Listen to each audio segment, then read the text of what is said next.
जिस समाज में स्त्री का सम्मान और उसकी रक्षा होती है, वही मंगलमय उन्नति कर पाता है। स्त्री की महिमा को जाने और माने। कार्तिक कथा चैनल में आपका स्वागत। Please like, comment, subscribe and share. Shri Krishna ने हमेशा नारी को शक्ति बताया, उसके सम्मान के लिए तत्पर रहे।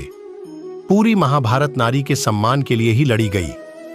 श्री कृष्ण स्त्रियों को मान देने व उनकी रक्षा करने में सदैव अग्रणी थे।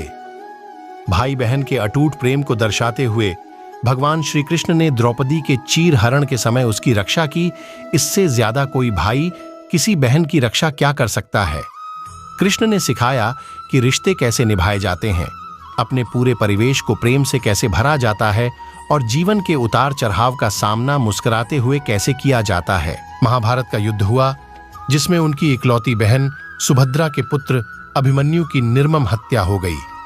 गांधारी ने कृष्ण को उनके कुलनाश का शाप दिया और कृष्ण की आंखों के सामने उनका सारा कुटुंब आपस में लड़कर मर गया। श्री कृष्ण स्त्रियों के प्रति कृतज्ञ और रक्षक थे।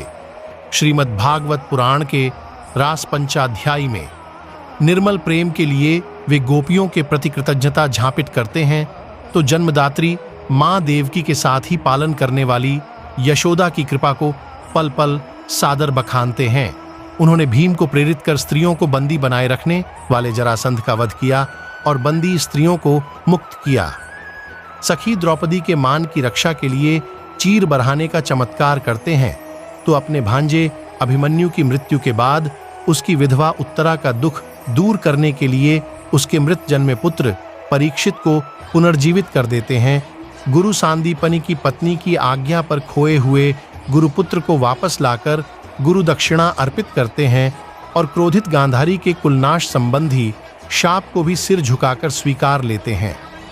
श्री कृष्ण स्त्री की महिमा को जानते और मानते थे, सो आप कृष्ण भक्त हैं तो अपने आसपास की महिलाओं का पूरा सम्मान करें। कृष्ण की कृपा पाने का ये सरलतम मार्ग है।